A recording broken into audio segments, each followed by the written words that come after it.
Hello बच्चों, how are you? This is Pappu Kumar Singh and welcome you to my YouTube channel basic concept of mathematics. बच्चों, आज हम लोग पढ़ेंगे रियल नंबर का लास्ट एक्सरसाइज।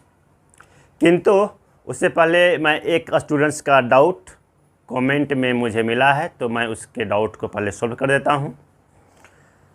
बच्चों, स्टूडेंट्स ने पूछा है, यह उस स्टूडेंट्स का डाउट है और क्वेश्चन है, floor of a room is to be fitted with a square tiles of the largest possible size. The size of the room is 10 meter into 7 meter. What should be the size of the tiles required that has to be cut and how many such tiles are required? बच्चों, इस question में पूछा है कि 10x7 का एक room है और उस रूम को मार्बल से बिछाना है, तो बतलाइए कि वह पॉसिबल लार्जेस्ट साइज क्या है जो मार्बल्स का साइज होना चाहिए। मार्बल का शेप स्क्वायर के फॉर्म में है और टोटल नंबर ऑफ टाइल्स कितनी होगी, यानी हमें कितने टाइल्स की आवश्यकता है। तो बच्चों देखिए, इस क्वेश्चन को हम सॉल्व करते हैं। सॉल्यूशन। तो बच्चों, रूम का लेंथ ब्रेथ हमें दिया हुआ है। Length of the room is 10 metre. Length of room equal to 10 metre और सेंटीमीटर में लिखेंगे तो ये आ जाएगा 1000 सेंटीमीटर। 1000 सेंटीमीटर, क्योंकि 1 मीटर में 100 सेंटीमीटर होता है, तो 10 मीटर में 1000 सेंटीमीटर हो जाएगा। अब breadth of the room, breadth of room equal to 7 metre, और जब हम इसे सेंटीमीटर में कन्वर्ट करेंगे तब यह हो जाएगा 700 सेंटीमीटर। अब बच्चों, एरिया ऑफ द रूम निकालिए। Area of the room equal to length into breadth square metre. तो बच्चों, एरिया ऑफ द स्क्वायर हो जाएगा 1000 centimetre into 700 centimetre equal to 7 lakh centimetre square. अब हमें बच्चों पता करना है कि वह लार्जेस्ट पॉसिबल साइज है क्या है उस टाइल्स का जो इसमें लगाया जा सकेगा। तो now the required largest size, the required largest size of tiles is HCF of 1000 and 700। बच्चों, 1000 और 700 का जो HCF आएगा वह हमारा टाइल्स के साइज होगा। तो HCF of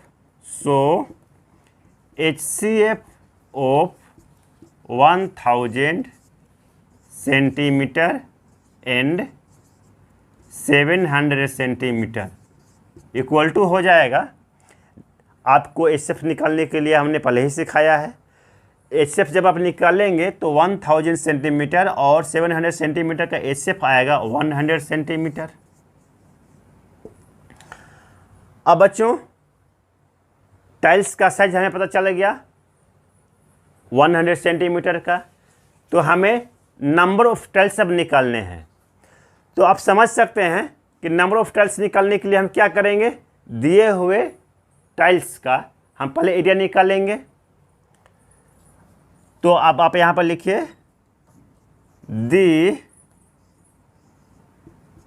size of the square tiles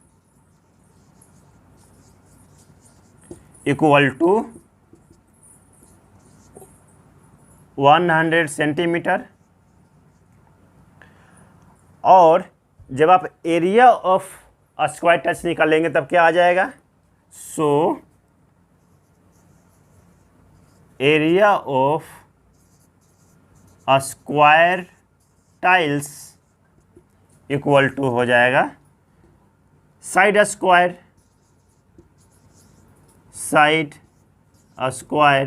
square unit. और जब आप इसको स्क्वायर करेंगे तो ये हो जाएगा 10,000 स्क्वायर सेंटीमीटर।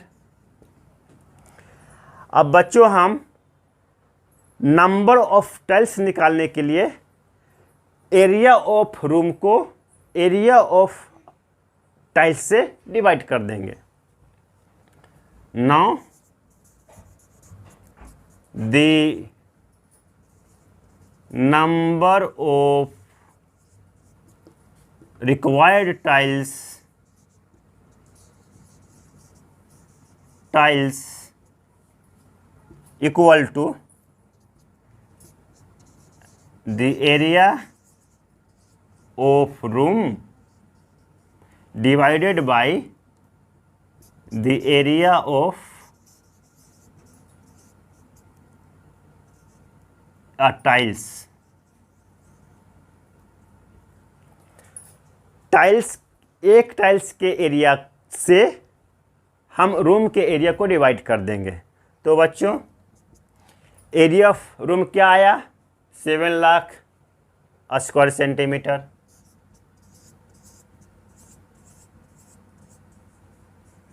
और एरिया ऑफ टाइल्स एक टाइल्स का एरिया कितना आया? 10,000 सेंटीमीटर स्क्वायर।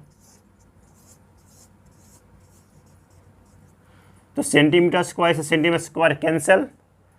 1 2 3 4 1 2 3 4 बच्चों ये आया 70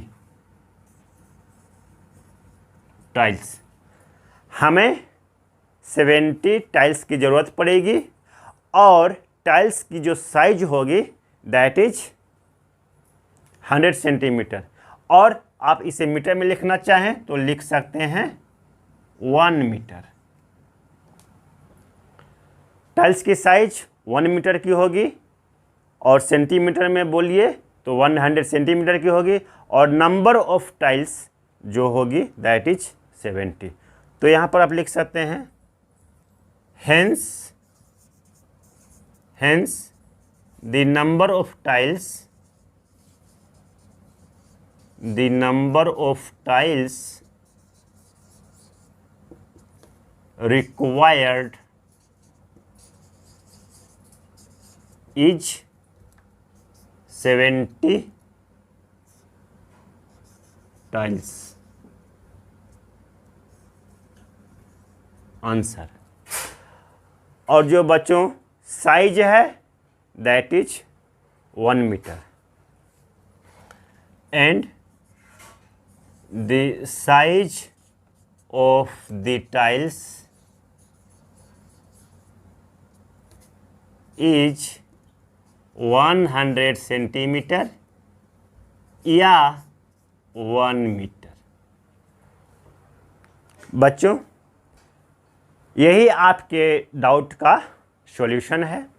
हम सबसे पहले रूम का एरिया निकाल लेंगे क्योंकि रूम का डायमेंशन हमें दिया हुआ है। रूम का लेंथ है 10 मीटर और ब्रेथ है 7 मीटर। हमने उसका एरिया निकाला। एरिया इक्वल टू होता है लेंथ इंटू ब्रेथ। तो उसका एरिया आया 7 lakh centimetre square.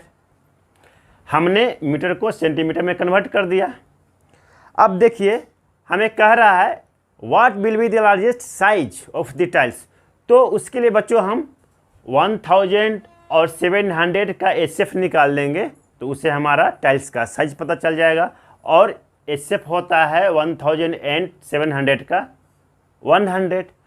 100 centimetre equal to 1 metre. So the size of the square tiles is equal to 100 centimetre and area of square tiles equal to हो जाएगा 10,000 square centimetre क्योंकि एक tiles का जो dimension है वह है 100 सेंटीमीटर का। जब टाइल्स स्क्वायर के शेप में है तो टाइल्स का एरिया क्या हो जाएगा, साइड का स्क्वायर कर देंगे। तो साइड का स्क्वायर जब हमने किया तो आया 10,000 सेंटीमीटर स्क्वायर। अब the number of required tiles equal to बच्चों क्या हो जाएगा, हम रूम की एरिया को टाइल्स की एरिया से डिवाइड कर देंगे। तो बच्चों रूम का एरिया है 7 लाख सेंटीमीटर स्क्वायर और टाइल्स का एरिया है 10,000 सेंटीमीटर स्क्वायर। हमने जब इसको कैंसिल किया तो आया 70 tiles. So the number of tiles required is 70 tiles and the size of the tiles is 100 centimetre या 1 मीटर। तो बच्चों जो हमारा टाइल्स होगा वो यही होगा। होप ये डाउट आपको क्लियर हो गया होगा। अब बढ़ते हैं अगले क्वेश्चंस की तरफ। बच्चों देखिए, अब हम पढ़ेंगे एक्सरसाइज 1.4 का आखिरी कॉन्सेप्ट। तो बच्चों क्वेश्चन नंबर 2 में दिया हुआ है write down the decimal expansion of the rational numbers. बच्चों क्वेश्चन नंबर 1 में आपका दिया हुआ है 13/3125 और बाकी क्वेश्चंस भी आप देख सकते हैं। तो हमें बच्चों इसका डेसिमल एक्सपेंशन को लिखना है। तो देखिए पहले इसको डेसिमल एक्सपेंशन में करने के लिए हमें क्या करना है कि सबसे पहले चेक करेंगे कि दिया हुआ रेशनल नंबर को प्राइम है कि नहीं, मतलब न्यूमरेटर और डिनोमिनेटर का जो एचसीएफ है वह 1 है कि नहीं। अगर 1 नहीं होगा तो हम उसे कॉमन फैक्टर को कैंसिल करेंगे और को प्राइम बनाएंगे और फिर उसके बाद प्राइम फैक्टराइजेशन करेंगे डिनोमिनेटर्स का। तो बच्चों देखिए क्वेश्चन नंबर 1 में 13/3125 ये को प्राइम फॉर्म में है। न्यूमरेटर और डिनोमिनेटर के जो एचसीएफ है दैट इज 1। जब हम 3125 का प्राइम फैक्टराइजेशन करेंगे तब बच्चों क्या आएगा, 3125 का जब प्राइम फैक्टराइजेशन करेंगे तो चलिए 5 से डिवाइड करिए, 5 से 30, 5 2 10, 5 5 25, फिर 5 से कीजिए, 5 1 5, 5 2 10, 5 5 25, फिर 5 से करिए, 5 2 10, 5 5 25 और फिर 5 से करिए तो ये 5 टाइम्स में 5 5 20। तो जब हमने 3125 का प्राइम फैक्टराइजेशन किया तो क्या आया बच्चों, 5 रेज टू द पावर 5। तो इसे हम लिखेंगे 13/5 रेज टू द पावर 5। अब बच्चों हमको यहाँ पे बतलाना है कि इसका डेसिमल एक्सपेंशन क्या होगा। तो in your previous classes you must have studied that when you divide simultaneously numerator and denominator of a rational number by the same number, it doesn't change the rational number। बच्चों किसी भी rational number के numerator और denominator दोनों को जब हम किसी नंबर से मल्टीप्लाई करते हैं और उसे डिवाइड करते हैं तो रेशनल नंबर नहीं बदलता है। तो हम उसी प्रॉपर्टी का यहाँ पर प्रयोग करेंगे। तो 13/5 रेज टू द पावर 5 को बच्चों हम 2 रेज टू द पावर 5 से मल्टीप्लाई करेंगे। देखिए हमने 13 को भी 2 रेज टू द पावर 5 से मल्टीप्लाई किया और इसका डिनोमिनेटर को भी 2 रेज टू द पावर 5 से मल्टीप्लाई किया। अब जब आप दोनों को चाहें तो कैंसिल कर देंगे, तो क्या बन जाएगा, ये 13/5 रेज टू द पावर 5। तो बच्चों ये क्या हो जाएगा, 2 रेज टू द पावर 5। जब इसको सोल्व करेंगे तो ये आएगा 32, 13 इंटू 32 और 5 जो पावर है दोनों का कॉमन है तो हम पावर को कॉमन ले लेंगे, बेस को मल्टीप्लाई कर देंगे। ये हो जाएगा 5 into 2 raise to the power 5। तो बच्चों ये क्या हो गया, देखिए जब आप 13 से 32 को मल्टीप्लाई करेंगे तो ये क्या हो जाएगा, 13 2 26 कैरी 2, 13 3 39 प्लस 2 41 और 5 इंटू 2 ये हो जाएगा 10 रेज टू द पावर 5। तो बच्चों जब हम 416 को 10 रेज टू द पावर 5 से मल्टीप्लाई करेंगे तो सिंपली हम न्यूमरेटर में 5 डिजिट के बाद डेसिमल लगा देंगे। क्योंकि किसी भी नंबर को आप 10 के मल्टीपल से डिवाइड करते हैं तो 10 के जो पावर हैं उतने ही डिजिट के बाद आप न्यूमरेटर में डेसिमल लगा देते हैं। तो देखिए हम न्यूमरेटर में 5 डिजिट के बाद डेसिमल लगा देंगे। तो देखिए तो न्यूमरेटर में मात्र 3 डिजिट्स हैं, तो हम इसके पहले 2 जीरो जोड़ देंगे 416, इसके पहले हम 2 जीरो जोड़ दिए, अब ये हो गया 5 डिजिट और एक डेसिमल लगा दिए। Since there is no number before decimal so we will write 0। अब देखिए आपका जो डेसिमल एक्सपेंशन आया दैट इज 0.00416 और क्वेश्चन नंबर 1 का बच्चों यही आपका डेसिमल एक्सपेंशन है। एक बात और बच्चों, 10 का पावर जितना होगा वह रेशनल नंबर उतनी ही प्लेसेज के बाद टर्मिनेट करेगा। यहाँ पर 10 की पावर 5 है तो यह 5 प्लेसेज के बाद टर्मिनेट करेगा। क्वेश्चन नंबर 2 को देख बच्चों, क्वेश्चन नंबर 2 को देखिए 17/8 हमें इसका डेसिमल एक्सपेंशन लिखना है। तो बच्चों 17/8 न्यूमरेटर 17 है, डिनोमिनेटर 8 है और स्पष्ट रूप से आप देख सकते हैं कि दोनों का जो एचसीएफ है 1 है। तो हम सिंपली डिनोमिनेटर का प्राइम फैक्टराइजेशन कर देते हैं। तो ये हो जाएगा 17/2 रेज टू द पावर 3, क्योंकि जब आप 8 को प्राइम फैक्टराइजेशन करेंगे तो 2 रेज टू द पावर 3 आएगा। अब बच्चों 17/2 रेज टू द पावर 3 एक फ्रैक्शन हो गया है। हम इसे 5 रेज टू द पावर 3 से मल्टीप्लाई कर देंगे, न्यूमरेटर को भी और डिनोमिनेटर को भी। 5 रेज टू द पावर 3 और डिनोमिनेटर को भी 5 रेज टू द पावर 3, दोनों को हमने 5 रेज टू द पावर 3 से मल्टीप्लाई कर दिया। तो ये क्या हो गया बच्चों, ये हो जाएगा 17 × 5 रेज टू द पावर 3 का मतलब होता है 125 और 2 5 दोनों का जो पावर है वह कॉमन है, 3 है तो हम पावर को कॉमन ले लेंगे और बेस को मल्टीप्लाई कर देंगे। ये बन जाएगा 2 × 5 रेज टू द पावर 3, क्योंकि बेस दोनों का कॉमन है। अब ये हो गया 17 × 125 upon 10 raise to the power 3।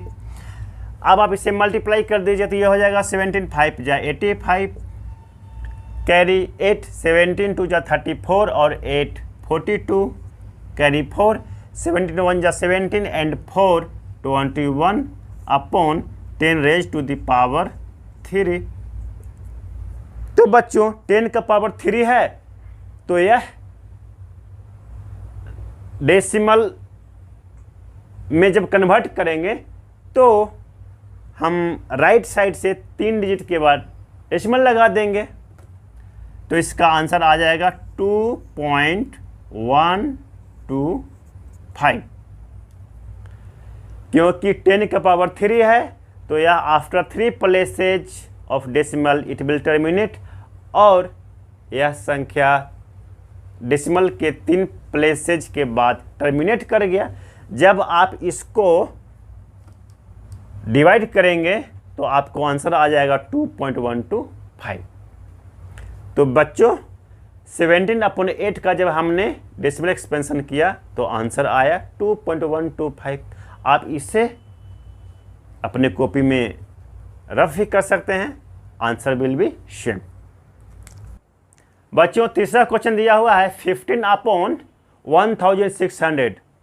तो देखते हैं कि ये को प्राइम फॉर्म में है क्या, नहीं। 5 दोनों का कौन फैक्टर है, तो सबसे पहले हम इसे कैंसिल कर देंगे।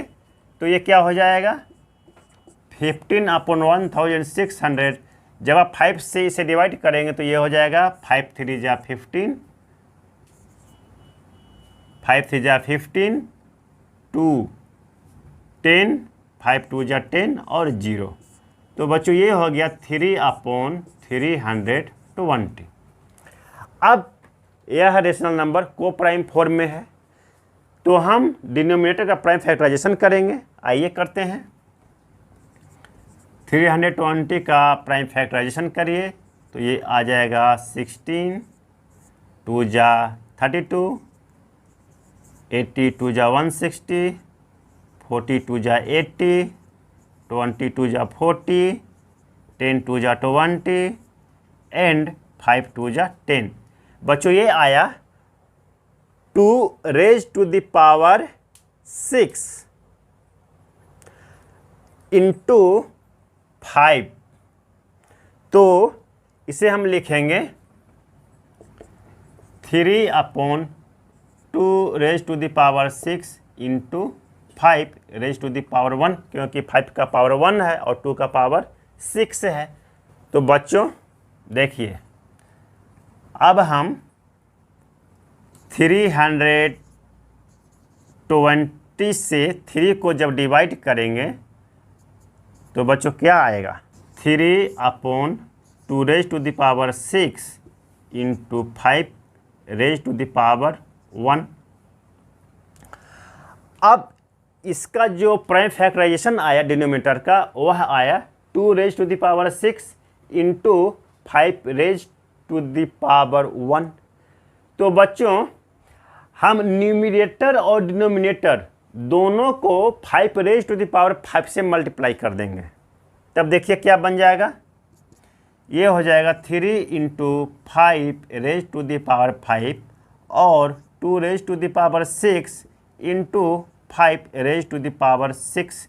क्योंकि 5 रेज टू द पावर 5 से मल्टीप्लाई करेंगे तो इसके डिनोमिनेटर में ऑलरेडी एक 5 के पावर है, तो वह 5 रेज टू द पावर 6 हो जाएगा। और ये बन जाएगा 3 into 5 raise to the power 5 और ये हो जाएगा 10 के पावर 6। बच्चों जब आप इससे मल्टीप्लाई करेंगे तो क्या हो जाएगा, 3 इंटू 5 5 जो 25 into 25 into 5 upon 10 raise to the power 6। और जब 25 को 25 से मल्टीप्लाई करेंगे तो ये आ जाएगा 625 और 3 को 5 से मल्टीप्लाई करेंगे तो ये हो जाएगा 15 upon 10 raise to the power 6। फिर अब इसे मल्टीप्लाई करिए तो ये क्या हो जाएगा, 15 5 जा 75 कैरी 7, 15 2 जा 30 प्लस 7 37 कैरी 3, 15 6 जा 90 plus 3 93 upon 10 raise to the power 6। और बच्चों जब हम 9375 को 10 रेज टू द पावर 6 से डिवाइड करेंगे तो डेसिमल के बाद न्यूमरेटर में 6 डिजिट होने चाहिए, किंतु यहाँ पर न्यूमरेटर में 4 डिजिट्स ही हैं। तो हम डेसिमल लगाने के लिए हम इसमें 2 जीरो पहले लगा देंगे। जैसे ये हो जाएगा 0.009375 and this is your answer. बच्चों यही इस क्वेश्चन का डेसिमल एक्सपेंशन है। चलिए अगला क्वेश्चन को देखते हैं। बच्चों देखिए अगला क्वेश्चन दिया हुआ है 23/2 raise to the power 3 into 5 raise to the power 2। हमें इसका डेसिमल एक्सपेंशन करना है। तो बच्चों देखिए 2 का पावर 3 है, 5 का पावर 2 है। तो हम क्या करेंगे कि न्यूमरेटर को भी और डिनोमिनेटर को भी 5 से मल्टीप्लाई कर देंगे। तो ये क्या हो जाएगा 23 इंटू 5 और ये हो जाएगा 2 raise to the power 3 into 5 raise to the power 3, क्योंकि डिनोमिनेटर में 5 का पावर 2 ऑलरेडी है और फिर हमने न्यूमरेटर को भी और डिनोमिनेटर को भी 5 से मल्टीप्लाई किया। तो ये क्या बन गया 23 into 5 upon 2 raise to the power 3 into 5 raise to the power 3। तो ये हो गया 23 इंटू 5 115 और ये हो गया 10 रेज टू द पावर 3। हमने बेस को मल्टीप्लाई कर दिया और पावर को कॉमन ले लिया। तो बच्चों जब हम 115 को 10 रेज टू द पावर 3 से डिवाइड करेंगे तो सिंपली डेसिमल के बाद 3 डिजिट होने चाहिए और न्यूमरेटर में 3 डिजिट हैं तो हम राइट साइड से 3 डिजिट गिन करके डेसिमल लगा देंगे। 115 यहाँ आपका डेसिमल हो जाएगा और डेसिमल के पहले कोई नंबर नहीं है तो हम 0 पुट कर देंगे। बच्चों इस क्वेश्चन का जो डेसिमल एक्सपेंशन आएगा वह दैट इज 0.115। अगले क्वेश्चन को देखिए बच्चों। अगला क्वेश्चन दिया हुआ है 6/15 को हमें डेसिमल एक्सपेंशन करना है। तो सबसे पहले चेक करते हैं कि क्या ये को प्राइम फॉर्म में है। न्यूमरेटर में 6 है, डिनोमिनेटर में 15 है। बच्चों 6 और 15 का जो HCF है दैट इज 3 6 को भी डिवाइड कर सकता है 2 टाइम्स में और 15 को भी डिवाइड कर सकता है 5 टाइम्स में। तो हम 3 को पहले कैंसिल करेंगे तो ये हो जाएगा 6/15। जब आप 3 से डिवाइड करेंगे ये बन जाएगा 3 2 जा 6 और ये हो जाएगा 5। बच्चों ये आ गया आपका 2 रेज टू द पावर 5। और 2/5 को जब हम डेसिमल फॉर्म में लिखेंगे तो सबसे पहले बच्चों हम क्या करेंगे कि न्यूमरेटर और डिनोमिनेटर दोनों को हम 2 से मल्टीप्लाई करेंगे ताकि जो मेरा डिनोमिनेटर है वह 10 का मल्टीपल में प्राप्त हो जाए। तो बच्चों ये हो जाएगा 2 × 2/5 × 2। क्योंकि रेशनल नंबर में न्यूमरेटर और डिनोमिनेटर दोनों को हम सेम नंबर से मल्टीप्लाई करते हैं तो रेशनल नंबर नहीं बदलता है। तो ये हो गया 4/10। तो बच्चों जब आप 4/10 को सॉल्व करेंगे तो क्या आएगा 0.4। This is your answer. क्योंकि जब आप 2 को 2 से मल्टीप्लाई करते हैं तो 4 बन जाता है और 5 को 2 से मल्टीप्लाई करते हैं तो 10 बन जाता है और 4 को जब 10 से डिवाइड करेंगे तो आंसर आएगा 0.4। 10 का पावर 1 है तो यह डेसिमल के एक प्लेस के बाद टर्मिनेट कर गया।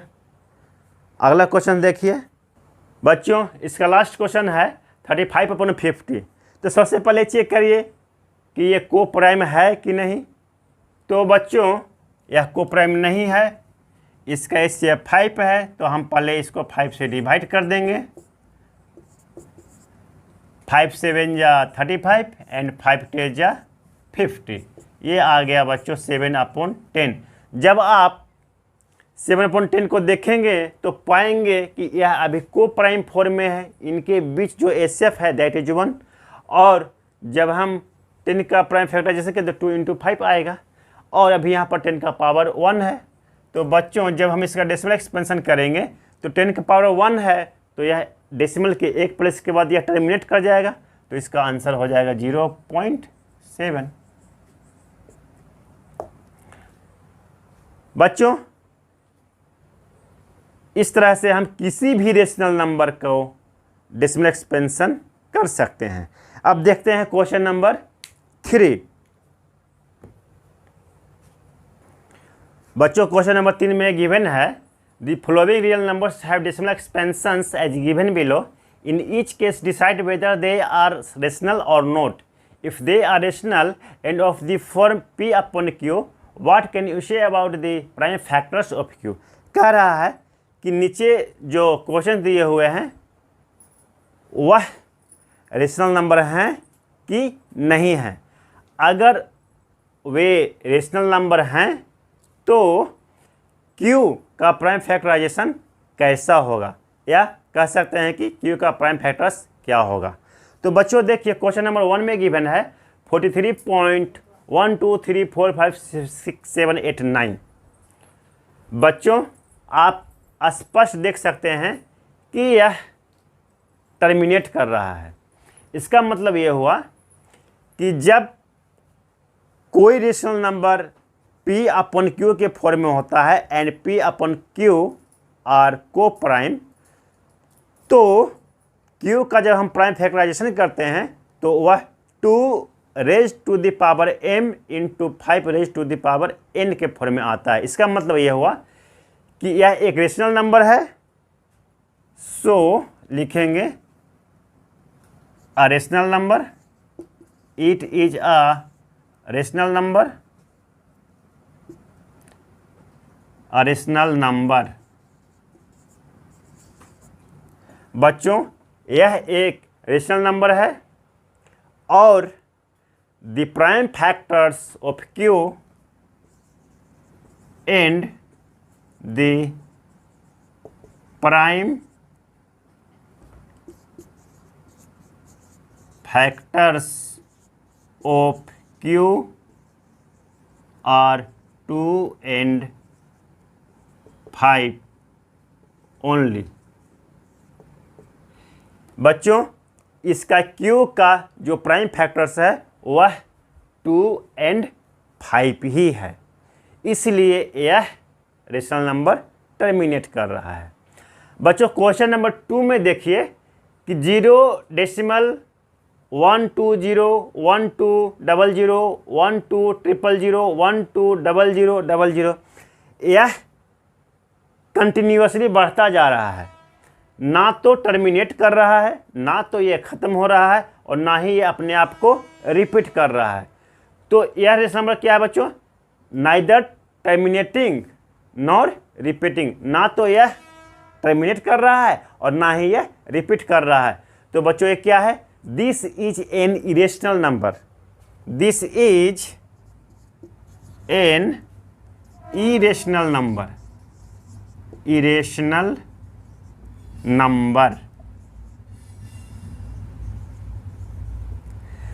Question number 2 is not a rational number. Question number 2 जो है रेशनल नंबर नहीं है, क्योंकि ना ही ये टर्मिनेट कर रहा है ना ही ये रिपीट कर रहा है। क्वेश्चन नंबर 3 में देखिए 43.123456789। बच्चों देखिए इसमें दिया हुआ है ऊपर एक लाइन जिसे कहते हैं बार।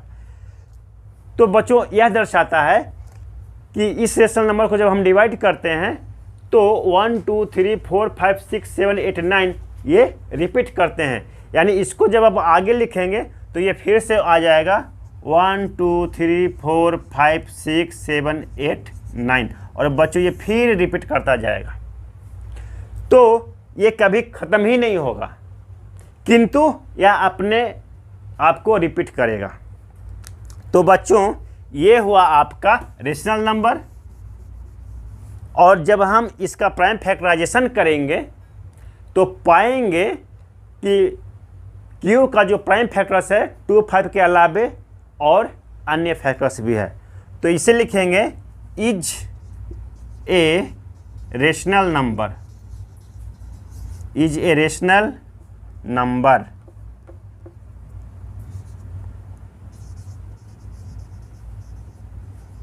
Number and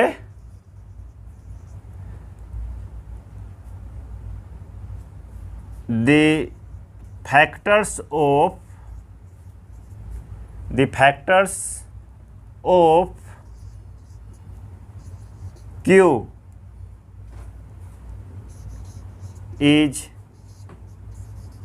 other than 2 and 5। बच्चों इस रेशनल नंबर का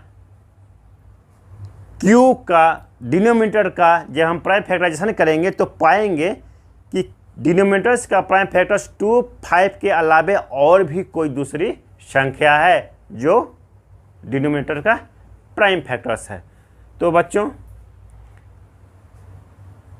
जब कोई रेशनल नंबर का डिनोमिनेटर्स का प्राइम फैक्टर्स 2 5 के अलावा कोई दूसरी नंबर होती है तो वह नॉन टर्मिनेटिंग रिपीटिंग होता है।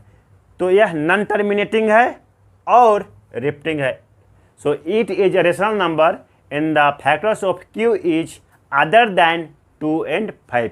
जब आप Q का प्राइम फैक्टराइजेशन करेंगे तो पाएंगे कि Q का फैक्टर 2 5 के अलावे कोई और नंबर भी है। So this is a rational number but it is non terminating repeating. यह टर्मिनेट नहीं होगा, यह अपने आप को रिपीट करेगा। तो बच्चों यही इस क्वेश्चंस का सॉल्यूशन है। बच्चों उम्मीद करता हूँ कि आपको यह कॉन्सेप्ट समझ में आ गया होगा। आप पढ़ाई करते रहिए। आप हमें अपने डाउट्स को कमेंट सेक्शन में जाकर के लिखते रहिए, मैं उसे अपने वीडियो में सॉल्व करके आपको बतलाता रहूँगा। बच्चों, अब मैं अपना क्लास को यहीं पे ख़त्म करता हूँ। पढ़ाई करते रहिए, एंजॉय करते रहिए।